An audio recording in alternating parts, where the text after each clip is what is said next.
My wife casually told me she cheated with her boss, then shrugged and said, "So what?" I didn't argue. I didn't yell. I just quietly left something on the kitchen table that made her call me, panicking an hour later. What she found destroyed her entire world in ways she never saw coming. My name is Preston Whitman. I'm 42 years old, and I own a commercial cleaning company here in Phoenix, Arizona. Built it from scratch with nothing but a beat-up van and determination.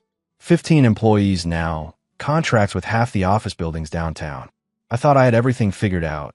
Successful business, beautiful wife, smart daughter. It was a Tuesday evening in March when my world shifted. I'd just gotten home from dealing with a difficult client. Valerie was already at the kitchen table, picking at some takeout Thai food. Our 12-year-old daughter, Luna, was upstairs doing homework. "How was your day?" I asked, loosening my tie as I sat down across from her. Valerie didn't look up from her phone, just kept scrolling. "Fine," she said flatly. That should have been my first clue. Valerie was never just fine about anything. She was the type who'd give you a detailed breakdown of every conversation, every email at her marketing job. But lately, she'd been distant. More time at the office, more business trips, more phone calls in the other room. I grabbed some pad thai and tried again. "Luna said you might be getting that promotion, the regional manager position." Finally, she looked up. Her green eyes had this strange coldness I'd never seen before. "Yeah, about that."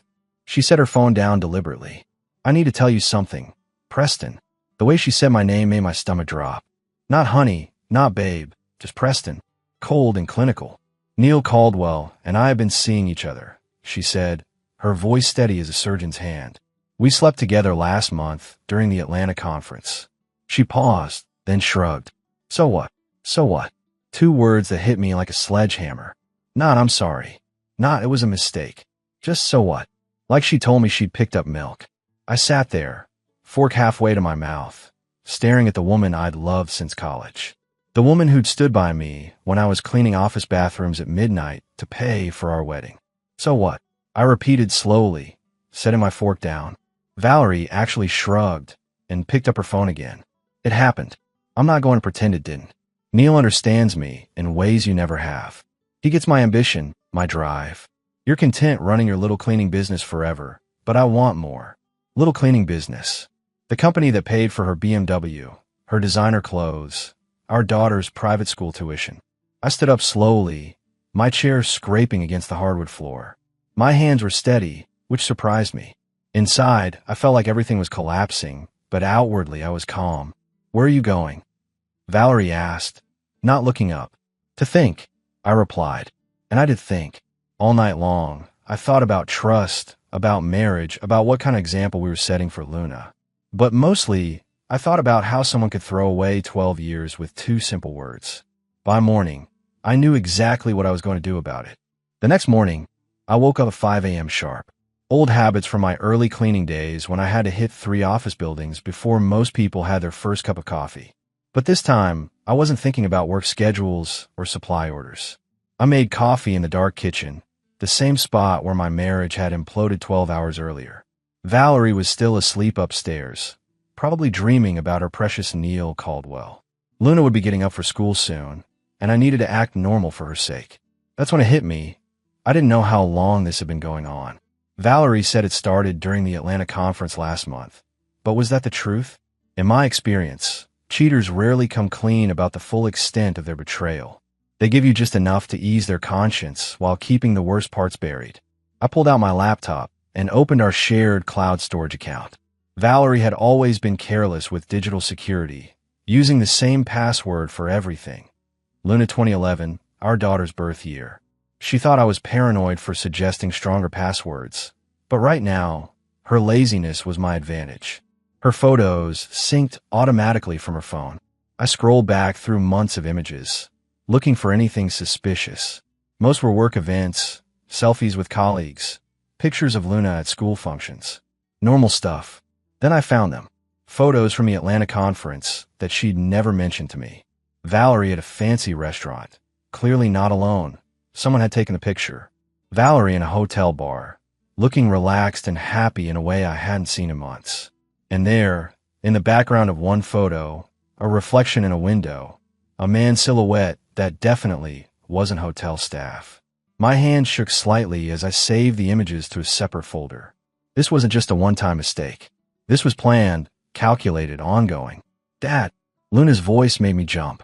She was standing in the kitchen doorway in her pajamas, hair messy from sleep. "Morning, sweetheart," I said, quickly closing the laptop. "You're up early. I heard you moving around down here," Luna said, rubbing her eyes. "Is everything okay? You and Mom seemed weird at dinner last night." Smart kid. Too smart for her own good sometimes. I forced a smile and stood up to make her breakfast.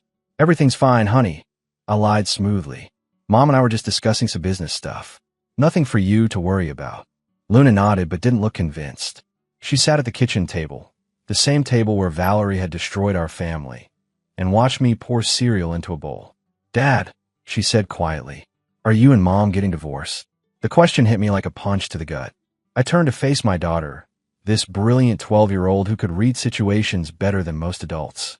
"Why would you ask that, Luna?" She shrugged, stirring her cereal without eating it. "Some kids at school, their parents got divorced. They said their parents acted weird before it happened. Like they were pretending everything was normal, but it wasn't." I sat down across from her, choosing my words carefully. "Luna, your mother and I are going through some challenges right now. But no matter what happens between us, we both love you more than anything in the world. That will never change." She looked up at me with Valerie's green eyes, and I saw understanding there that no 12-year-old should have to carry. "I love you too, Dad," she said simply. After Luna left for school, I went back to my investigation. Because that's what this was now, an investigation.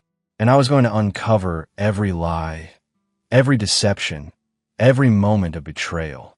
By the time Valerie came downstairs for her morning coffee, I already had a plan forming. Valerie left for work that morning like nothing had happened. Kissed Luna goodbye, grabbed her travel mug, and walked out without looking at me. The audacity was impressive. I waited an hour, then called my lawyer David Richardson. We'd done business before when I set up my cleaning company contracts. "Preston, good to hear from you," David said. "What can I do for you?" "I need to discuss divorce proceedings," I said simply. "I see. When can you come in?" "This afternoon." "And David?" "This stays confidential." "Of course." 2:00. After hanging up, I decided to dig deeper. I drove to Valerie's office building, parking across the street to observe. At 11:30 a.m., Valerie walked out with Neil Caldwell. Tall, silver hair, expensive suit. They didn't touch, but their body language screamed intimacy. They got into his black BMW and drove off. I followed them to an upscale restaurant in Scottsdale. Through the window, I watched them share lunch like a couple celebrating an anniversary. That's when I saw something that made my blood run cold. Valerie kept touching her stomach protectively, the same gesture she'd made when pregnant with Luna. Neil noticed too, placing his hand over hers with shared tenderness. My phone buzzed. "Working through lunch today. Client meeting running long." I took photos through the window. Neil kissing her hand. Valerie glowing with happiness I hadn't seen in months. Both looking at something on her phone with pure joy. When they left, instead of returning to the office, they drove to a medical complex. I watched them walk in together, Neil's arm around her waist. 30 minutes later, they emerged. Valerie held what looked like ultrasound photos, and Neil grinned like he'd won the lottery. The pieces fell into place. Her recent nausea blamed on stress. New aversion to wine. The protective stomach touching. Valerie wasn't just having an affair. She was pregnant with another man's child. I sat in my truck, staring at the photos, feeling like the ground had shifted. This wasn't just marriage betrayal anymore. This was about a woman carrying another man's baby while living in my house, sleeping in my bed. That afternoon, David Richardson's face was grim as I showed him the evidence. "This changes everything, Preston," David said. "If she's pregnant with another man's child and trying to pass it off as yours, that's fraud. What are my options? Document everything. Every lie. Every deception. Get a paternity test when the baby's born. Make sure she doesn't get your assets." I looked at the photos one more time. Valerie's radiant smile. Neil's possessive touch. The ultrasound representing final betrayal. "She made her choice, David," I said. "Now I'm making mine." 2 weeks of surveillance gave me a complete picture of Valerie's double life. She lived like a single woman with Neil while playing wife and mother at home. The pregnancy was progressing. I'd seen her hiding morning sickness, claiming stomach bugs. She even asked me to pick up prenatal vitamins for a friend at work. Tonight was the night I'd end this charade.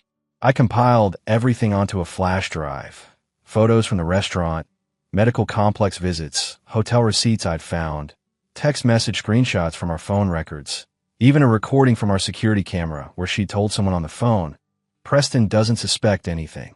He's too busy with his little business to notice." Little business. The company that paid for everything she enjoyed. I also included documents David had helped me prepare.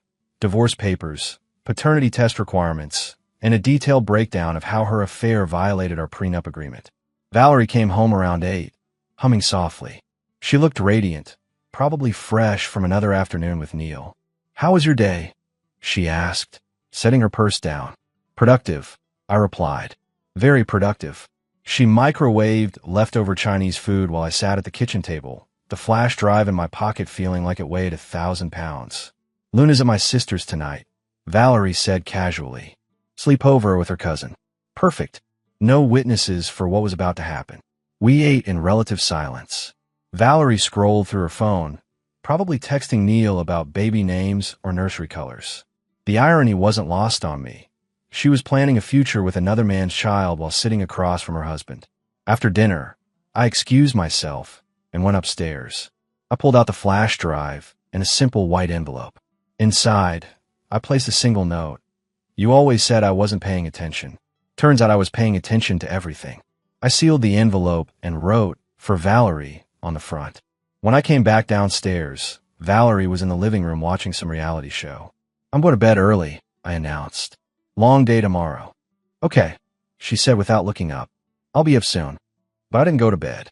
I waited in the dark hallway until I heard her turn off the TV and go to the kitchen for her nightly glass of water. That's when I placed the envelope on the kitchen table, right where she'd see in the morning. Then I went to my truck and drove to a hotel across town. I wanted to be far away when she opened that envelope. I wanted her to sit alone in the house we'd built together, surrounded by the lies she constructed, and truly understand what she destroyed. My phone would start ringing within the hour. But this time, I wouldn't be answering. My phone started ringing at 7:42 a.m. I was sitting in a diner 20 miles from home, drinking coffee that tasted like burnt regret and watching the sunrise through dirty windows. Valerie's name flashed on the screen. I let it ring. Second call at 7:44. Third at 7:47. By the fourth call, I could practically feel her desperation radiating through the device. I answered on the eighth call. "Preston, what is this?" Her voice was shaky, nothing like the confident woman who'd casually announced her affair 3 weeks ago. "What is this thing you left me?" "I assume you opened the envelope," I said calmly, stirring sugar into my coffee. "Preston, please. We need to talk. This isn't what you think. Isn't what I think." I pulled out my own copy of the photos I printed. "So you're not pregnant with Neil Caldwell's child?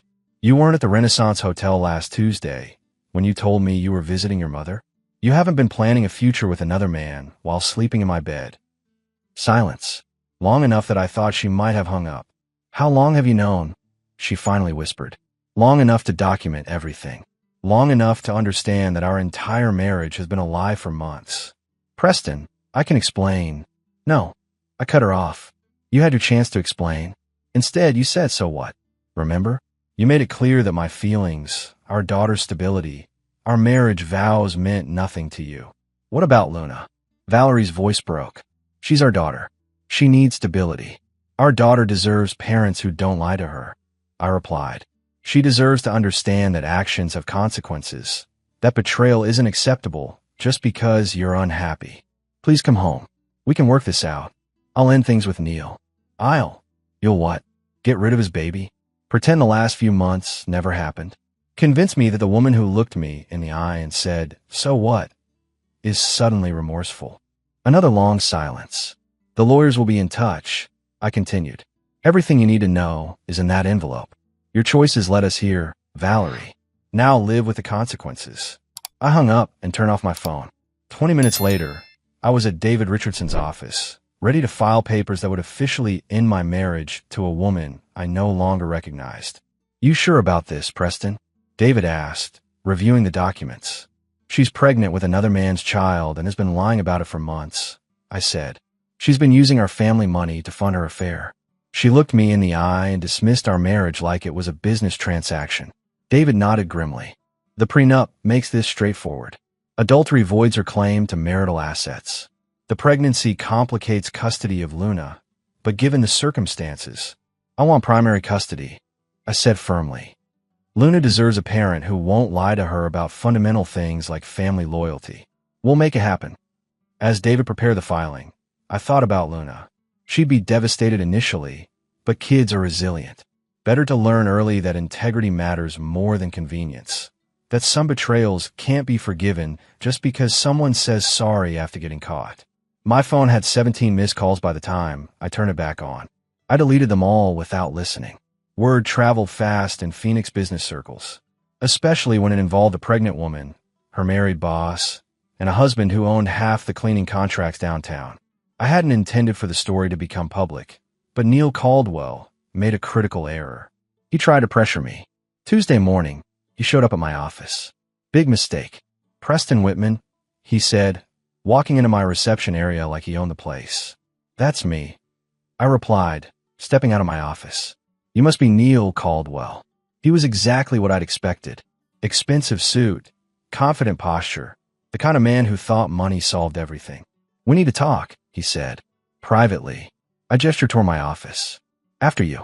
Once the door closed, Neil's facade dropped. Look, I know you're upset about Valerie and me, but we need to handle this maturely. For everyone's sake. Maturely, I repeated. Like having an affair with a married woman and getting her pregnant. These things happen, he said dismissively. Valerie and I have real feelings for each other. We're planning a future together. This doesn't have to get messy. Doesn't have to get messy, I said, leaning back in my chair. That's interesting, because from where I sit, you've already made it messy. Neil pulled out his phone and showed me a bank transfer screen. I'm prepared to make this worth your while. $50,000 for a quiet divorce. No drama. No lawyers fighting over details. I stared at him for a long moment. You're trying to buy me off. I'm trying to be practical. Valerie's happiness is worth more than your wounded pride. That's when I lost it. Get out, I said, standing up. Get out of my office before I do something we'll both regret. Preston, be reasonable. Out. He left, but not before making his own critical error. He called my business partners, trying to pressure them into convincing me to take his deal. Bad move. My partners were family men who'd built their businesses on trust and integrity. When they heard that Neil Caldwell was trying to buy his way out of an affair scandal involving a pregnant employee, they made phone calls. By Thursday, half the business community knew the story. By Friday, Neil's company had started an internal investigation. The phone calls from Valerie became increasingly desperate. Preston, please.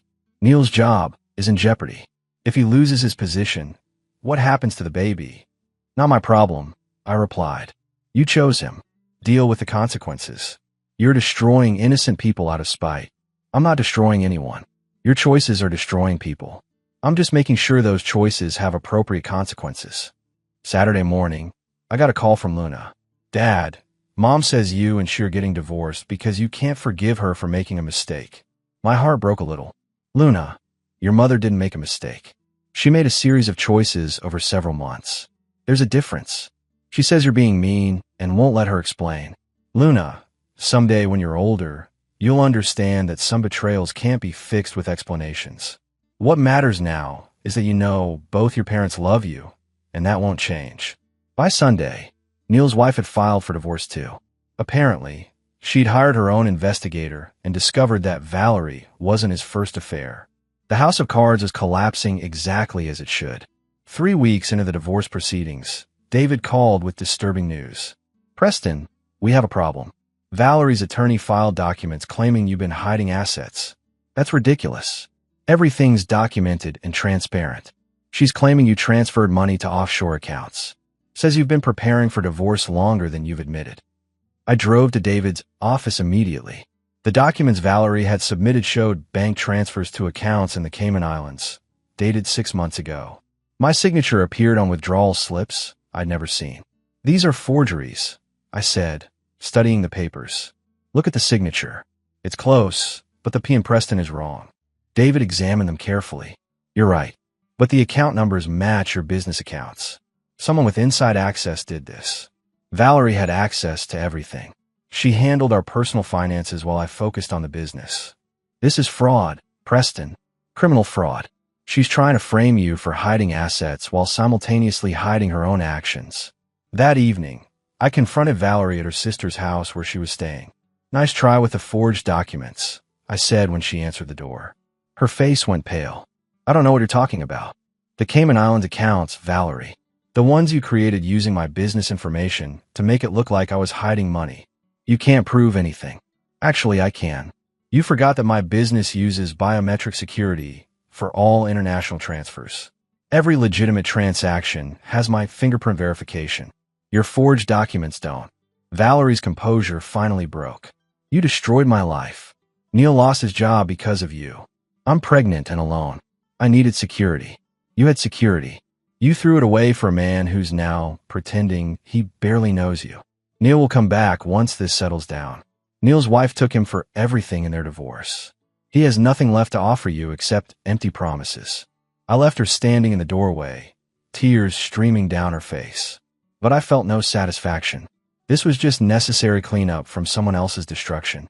The next morning, David filed criminal fraud charges against Valerie. Within hours, her attorney withdrew from the case. No lawyer wants to represent someone caught forging financial documents, David explained, especially when those documents are part of a divorce proceeding. Luna called that afternoon. Dad, Mom says you're trying to put her in jail. Luna, your mother tried to steal money and blame me for it. That's called fraud, and it's illegal. She says she only did it because she was scared.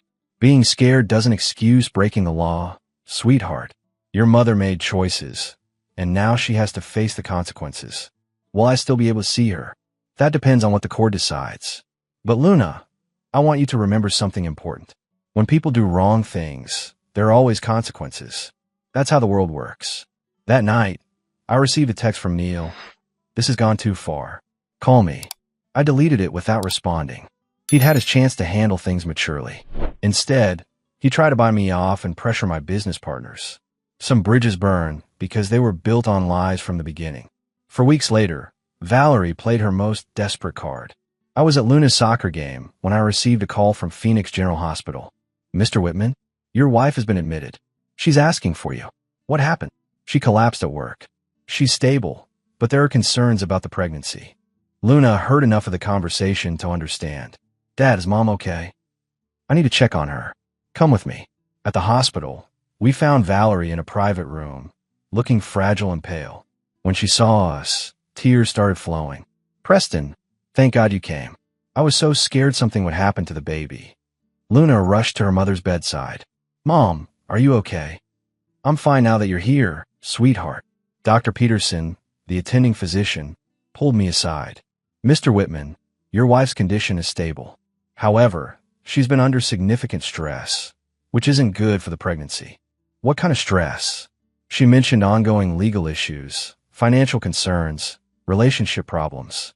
Stress can cause complications, especially in the second trimester. I looked back at Valerie, who was holding Luna's hand and looking at me with pleading eyes. Doctor, can I speak with you privately? In the hallway, I explained the situation. We're getting divorced. The baby isn't mine. She's been having an affair with her boss, who's now unemployed. I think this hospitalization is more strategic than medical. Dr. Peterson's expression changed. Are you suggesting she's faking her condition? I'm suggesting she's using her pregnancy to manipulate the situation. Has she actually had any serious symptoms or distress? Her vitals are normal. Blood pressure slightly elevated, but nothing dangerous. She insisted on being admitted for observation. How long does someone typically stay for observation in this situation? Usually 24 hours unless there are complications. That evening, Valerie asked to speak with me alone. Preston, I know I made mistakes, but this baby needs a father. Neil isn't reliable anymore. So you want me to raise another man's child? You could adopt the baby. We could work things out. Luna wants her family back together. Luna wants honesty, which is something you've forgotten how to provide. I'll do anything to fix this. I'll sign any agreement you want. The only agreement I want is our divorce finalized. Valerie's eyes turned cold. Fine, but don't expect me to make this easy for you. You've already made it easy by documenting your own deceptions. The next morning, Valerie checked herself out of the hospital. Within hours, she'd hired a new attorney and filed for emergency custody of Luna, claiming I was psychologically abusive and unfit for parenting. The gloves were off, but I'd been preparing for this fight since the night she said so what, and I intended to win. 6 months after that Tuesday evening, when Valerie casually destroyed our marriage, we stood in Judge Martinez's courtroom for the final hearing. Valerie sat across the aisle, visibly pregnant now, with a court-appointed attorney after her previous lawyer abandoned her case. She looked exhausted, defeated. The confident woman who'd said, "So what?" had been replaced by someone who understood that actions have consequences. Neil was nowhere to be seen. According to David's investigation, he'd moved to another state after losing his job and most of his assets in his own divorce. So much for the passionate future they'd planned together. "Your Honor," David addressed the court, "the evidence is overwhelming. Mrs. Whitman committed adultery, became pregnant with another man's child, attempted to defraud the court with false financial documents, and has shown no genuine remorse for her actions." Judge Martinez reviewed the file. "Mrs. Whitman, you've admitted to the affair. The paternity test confirms the child isn't your husband's. The handwriting analysis proves you forged financial documents. Do you have anything to say in your defense?" Valerie stood slowly. "Your Honor, I made mistakes. I was confused about what I wanted. I know I hurt my family, but I'm asking for mercy. I'm pregnant and alone." "Mrs. Whitman, this court recognizes that people make mistakes. However, your pattern of behavior shows calculated deception over months, followed by attempts to commit fraud when consequences arose. This isn't a mistake, it's a choice." The judge's ruling was swift and decisive. "I received primary custody of Luna, the house, and all marital assets per our prenup agreement. Valerie received supervised visitation and was required to pay restitution for the attempted fraud. Furthermore," Judge Martinez continued, "Mrs. Whitman will receive no spousal support due to her violation of the marital fidelity clause. She forfeited those rights through her own actions." Luna squeezed my hand as we listened to the verdict. At 13 now, she understood more than I wish she had to. After court, Valerie approached us in the hallway. "Preston, I know you hate me, but please don't poison Luna against me. I'm still her mother. I would never poison Luna against you," I replied calmly. "But I also won't lie to her about what happened. She's old enough to understand that choices have consequences. What am I supposed to do now? I have nothing. You have what you chose, Valerie. Neil, the baby, the exciting life you wanted. The only difference is now you have to live it without using my resources." That evening, Luna and I sat on our back patio, watching the Arizona sunset. "Dad, do you think Mom will be okay?" "Your mother made her choices, sweetheart. She'll figure out how to live with them." "Are you angry at her?" I considered the question carefully. I was angry. Now I'm just sad that she threw away our family for something that wasn't real. "I'm proud of you for not letting her lie to us anymore. Sometimes doing the right thing is hard, Luna, but it's always worth it." 3 weeks later, I heard through mutual friends that Valerie had the baby, a boy. Neil never acknowledged paternity. She was raising him alone, working part-time at a retail job, living in a small apartment across town. I felt no satisfaction in her struggles, but I felt peace knowing that Luna was learning that integrity matters more than comfort, that truth matters more than convenience. 1 year later, Luna and I had built a new normal. She was thriving in school, making friends, and had started playing violin, something she'd always wanted to try but Valerie had considered impractical. The cleaning business was doing better than ever. Word had spread about how I'd handled my personal crisis with dignity and principle. Other business owners respected that I hadn't let emotion cloud my judgment or compromise my values. "You showed class in an impossible situation," my biggest client told me. "That's the kind of person we want to do business with." Luna saw Valerie twice a month under court supervision. The visits were awkward but peaceful. Valerie had seemed to accept that her role in Luna's life was diminished by her own choices. "How's your mom doing?" I'd ask after each visit. "Tired," Luna would say. "She works a lot, and the baby cries constantly. She always looks sad." I never encouraged these observations, but I didn't discourage them either. Luna was learning valuable lessons about how life works when you build it on lies versus when you build it on truth. On a Saturday morning in March, Exactly 1 year after Valerie's confession, Luna and I were having breakfast when she asked an unexpected question. Dad, would you ever get married again? I don't know, sweetheart. Why do you ask? Because you deserve someone who won't lie to you. Someone who thinks you're amazing instead of boring. You think I'm amazing enough for both of us, I said, smiling. I'm serious, Dad. You're the best person I know. You didn't yell or break things or try to hurt Mom, even when she was really mean to you. You just did what was right. That afternoon, we drove past the restaurant where I'd first seen Valerie with Neil. It was closed now, another casualty of changing times. Dad, do you ever miss Mom? The way she used to be. I miss the person I thought she was, I answered honestly. But I've learned that missing someone who never really existed is pointless. I think Mom misses who she used to be too. Maybe that's a lesson she needed to learn. That evening, I tucked Luna into bed and reflected on the past year. Yes, my marriage had ended. Yes, I discovered that the woman I loved was capable of breathtaking betrayal. Yes, I'd had to fight for my daughter and my dignity. But I'd also learned that I was stronger than I'd realized. That Luna was more resilient than I'd feared. That building a life on truth, even when truth is painful, creates a foundation that can't be shaken by other people's lies. My phone buzzed with a text from David Richardson. Preston, got a call today from Neil Caldwell's ex-wife. Apparently Valerie tried to contact her, looking for money. Thought you should know the pattern continues. I deleted the message without responding. Valerie's ongoing struggles weren't my concern anymore. My concern was Luna, our business, our future built on honesty and integrity. 2 weeks later, Luna came home from school with news. Dad, I told my friends about what happened with you and Mom. About how you caught her lying and didn't let her get away with it. What did they say? They said their parents would never be that brave. That most adults just pretend problems don't exist instead of fixing them. What do you think about that? I think I'm lucky to have a dad who fixes problems instead of hiding from them. That night, as I watched Luna practice violin in our living room, I realized something important. Valerie's betrayal had cost me a marriage, but it had given Luna something invaluable. A father who demonstrated that principles matter more than peace, that truth matters more than comfort, that some things are worth fighting for even when fighting is hard. She was learning lessons about integrity that would serve her entire life, and that made everything we'd gone through worth it.